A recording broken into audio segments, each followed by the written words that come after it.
Stop pretending and actually fucking click start. Good morning, YouTube. Hope you are doing well. Welcome back to a new video. Today I'm going to be running through what my morning routine looks like. Special edition. This was planned to be filmed today.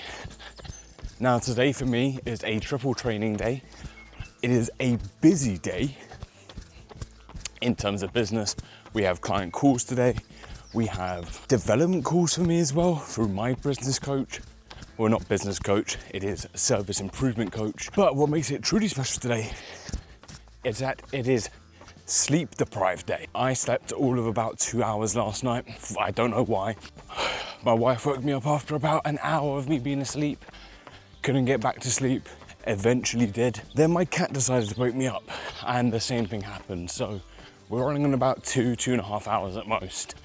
Hence why it's 4:30 and I've decided to do my run. No, I want to run through my morning routine, especially on these type of days, as to how I structure them to best optimize these type of days whilst training for an ultramarathon, whilst being in a fat loss context. And what you've already seen from me this morning is that I've journaled, and that is always going to be the staple of my morning. It is the prime opportunity to get my thoughts onto paper, to set the morning intention out for the day, to set myself objectives and clear goals to what I'm going to achieve, to the people that I need to actually turn up and showcase the best version of myself too. I've done that, I've brushed my teeth, and I've got myself outside. Now, fasted cardio is a lot more effective for fat loss. This is like the minimal percentage things that makes a difference. If you're not, obviously, even your calories in control, this doesn't fucking matter. But to be perfectly honest, I don't usually do a fucking run. If I do any fasted cardio, it's usually in the gym. 9 times out of 10, I do about an hour of walking. As I mentioned today, it's a triple training day. And considering the UK weather right now, it's supposed to be hitting about 24, 25 degrees later in the day. Right now, it's about 14 at 4:30. This is beautiful weather, in my opinion. So I'm gonna take full advantage of it. Regardless if I was doing cardio or if it was a rest day, I always set my routine up so I journal first and then I get some exposure outside. I get my body moving. I prime both my mind and my body for the day ahead. If I don't do that, I'm already 10 steps behind. I'm gonna get on this run, and then after I'm done, I'm gonna show you the breakfast and everything I do from that point. So have a good one, and I'll speak soon.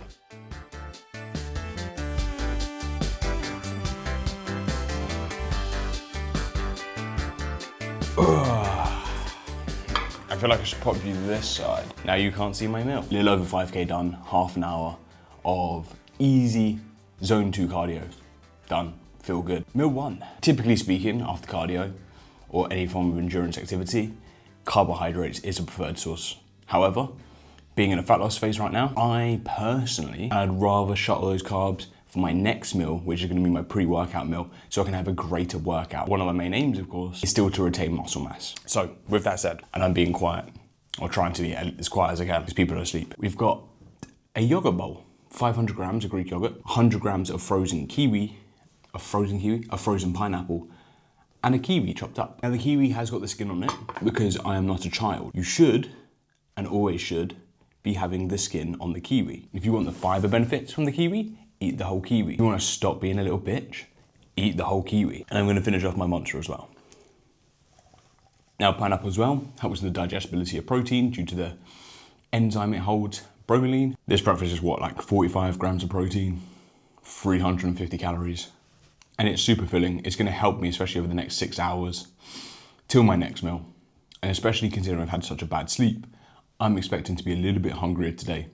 So my meals throughout the day have to be that little bit more tactical in order to keep hunger at bay. I will catch you after I eat this. Yes, people. So meal number 1 is all done, and I've cleaned up, done all the little chorey bits around the house, and I have headed out straight on a walk. After each meal that I consume, or at least the majority of them, I try my very best to try to get in at least 10 to 15 minutes of walking. Now, this morning, I will get about half an hour in realistically, just because I find it so peaceful. You know, there's not a car around right now. There's nobody else around. You can just hear the birds. It's a lot better as well when I get down by the river. It's just peaceful. It is tranquil in many ways. And you know, the only reason I don't do that is not only for my mental health, and I think it is fantastic to set me up for the day, and just to have that kind of calm before the storm with the working day ahead. Yes, online coaching is not a very physical job, but it can be a very mentally demanding job, to say the least, especially when I specialize more in behavioral aspects, more than the physical aspects of doing meal plans and manipulations and things of this nature. So there's a lot of mental energy that I put into it. So setting myself up like this is great, but from a physical perspective, it is also just as integral that I do this. So after each meal, going on a 10-minute walk is going to allow you to digest this meal better. We have even got evidence and scientific research to suggest that it is more effective than things like metformin, which is a medication used for those who are diabetics to help control their insulin levels. So if we can normalize our blood sugar levels more effectively from going for a walk and help aid digestion and nutrient uptake, then it's a no-brainer realistically. Plus, it helps get your daily steps in quite easy. It breaks it up throughout the day, and it gets you that sunlight exposure first thing, which I already know, yes, I have had, but a little bit more doesn't hurt. So whilst I'm out as well, I may as well head to the shop, pick myself up some Pepsi Max, so I can have some caffeine throughout the day since I don't drink coffee. That is my vice. Like I said, I want 2 hours sleep. I'm gonna need what I can get. Hour and a half thus far of a work blog. Essentially what I've been doing is a lot of social media style work, been uploading the content for today, been doing random messages, following up with leads, things of this nature. And then I've also been writing emails to be scheduled out over the next couple of weeks. So it's been a very productive morning. I'm very happy with how everything has gone thus far. Also been keeping up with members and seeing how they've been progressing. Obviously, I had a new start this week in particular with Lauren. She has done her second session to date and been running over things for herself this morning, including how to appropriately adjust the inverted row so she can get the most style, essentially, of progression for that in particular. Just about to head on to a call now with a member. So obviously, I'm not going to record. This is why I've got my headphones in, but I'm just going to record, obviously, the conversation we're going to have now. Not going to go into any details, obviously, because it's extremely personal, but anything that I think may be relevant and may be helpful for any of you guys watching, I will obviously leave in this video. But I adore coaching calls more than anything else, essentially, especially like the one we have upcoming, where it allows us the opportunity to realistically look at things from a different perspective, and for the member itself to be able to take ourselves out of the negative, especially when something doesn't go to plan. You know, when something doesn't align with your goals, essentially, and to be able to reframe that in a positive light, which I already have in mind what I'm going to be discussing with this particular individual, and how we can essentially do that, because they have shown terrific levels of growth, but they can't see that. They are focusing on the gap rather than the gain at this current moment in time. So yeah, we're looking forward to pop on to that. It's about 15-20 minutes and we're going to have actionable takeaways so we can obviously reverse engineer why exactly this even happened to begin with. And so when something similar up comes again, you know, when it comes to emotional based eating, for instance, we can then look into, okay, when this happens, why does it happen? And in the same light, we can also start to think about, okay, when we face this similar scenario in the future, or if it's the same scenario, how can we react differently? How can we create an outcome that's going to be more advantageous for you? So yeah, I've got that call literally in 5 minutes now. And then after that point, I've got a little bit more kind of admin-y bits to do realistically. I'm on my stepper right now, so I'll get some steps in between. And then we have a call lined up at 10 o'clock, which will be exciting. So yeah, I'm going to jump on this call. I'll chat to you afterwards. The man, how are we? Man, you're looking really sharp. You just had a haircut. Obviously, yeah, we obviously know what we're talking about regarding the call. We know the context towards it, mate. The main thing I want to know from yourself, what is the one thing essentially you want to work on today and take away from this call for us to try? Is there anything else essentially you want to discuss whilst you've got me here?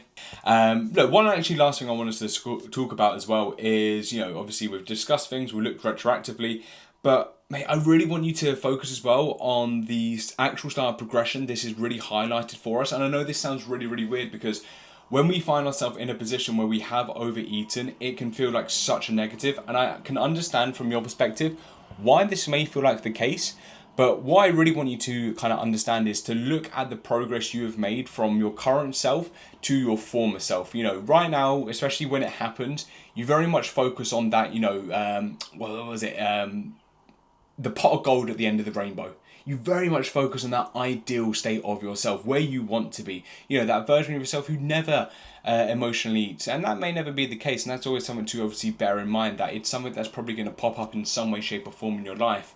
And this is why it's so important to look at what your former self did to what your current version did. When we look at the pure amount of food that you consumed during that time, and actually you took the ability to be able to stop, you took the ability to be able to pause, you did actually implement some mindfulness techniques as well within that. You look at that previous version of yourself.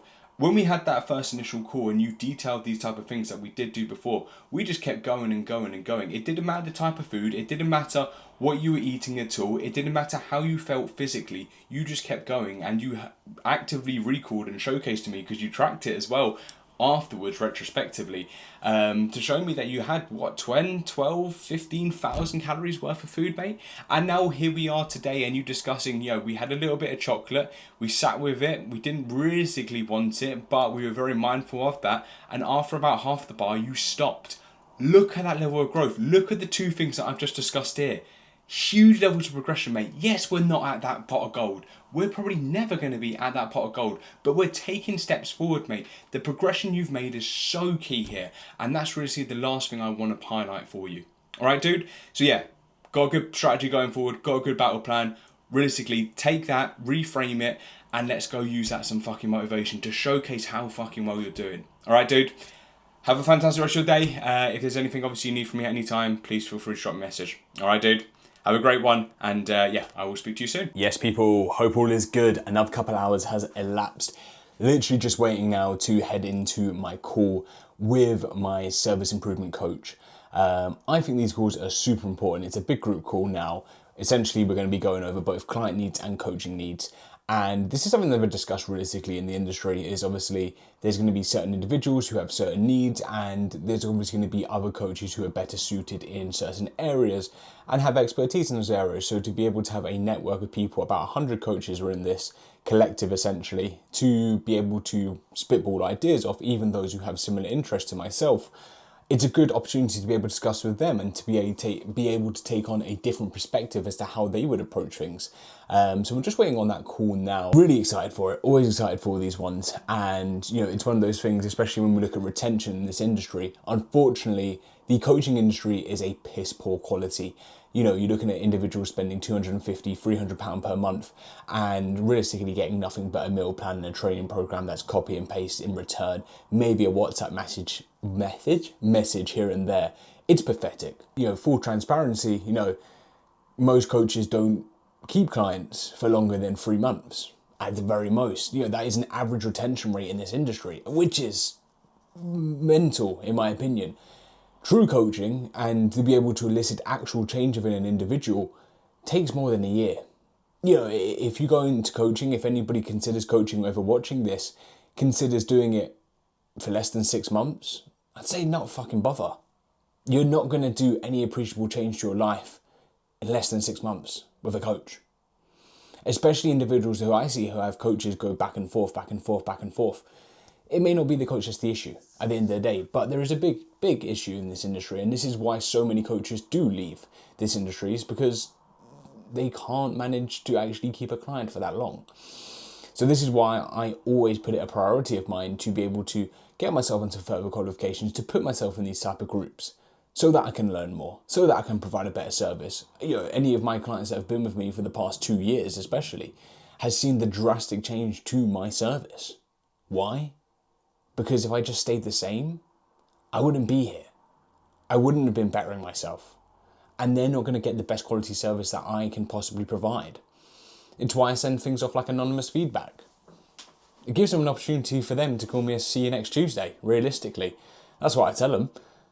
But it's all positive feedback. Last time we got 100% approval rate, a 10 out of 10 rating. And I'm extremely grateful for it, but that's in its own right never going to stop me from looking to push the boat further. So yeah, going to jump in this call now, and I will have my pre-workout meal afterwards. That's the morning block done. I've literally got like a day's worth of work done today. Today's call was all about because he started to realise, hold on, like Like, and so it's to make it work where I had a second. People think of VA, people get VA and set confused. Used it Saturday or Sunday, but I can see you did Monday to Thursday. 4 sets of dumbbell press. What happened there? That wraps up today's video, because this is the morning of tile video.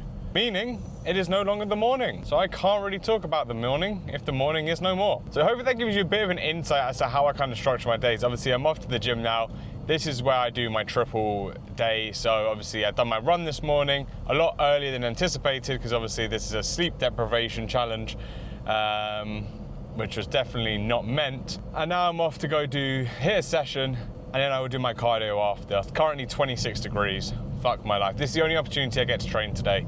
So, is what it is. I wish I either did it in the morning or late in the evening, but hell, I don't feel my freshest, I don't feel my greatest, but I'm gonna go in the same intention I do with every single workout. Match the numbers at a fucking minimum, but I have got a goal to beat for each exercise today, and that is exactly what I'm going to do. Which is exactly how you should be approaching your training. I'm just rambling now in the car, so I am gonna leave things there. Thank you for watching. Like I said, I hope you give this a good insight today as to how essentially I structure my day as an online coach and I guess a hybrid athlete. What a wanky term that is, but I guess after 6 months of me doing it, it comes more true as each day passes. If there's anything in particular you'd like to see upon this journey, obviously please feel free to let me know in the comment section below. If you've made it to this point, comment car, and I'll know you're a fucking real one. Subscribe to the channel, and I will catch you boys and girls later.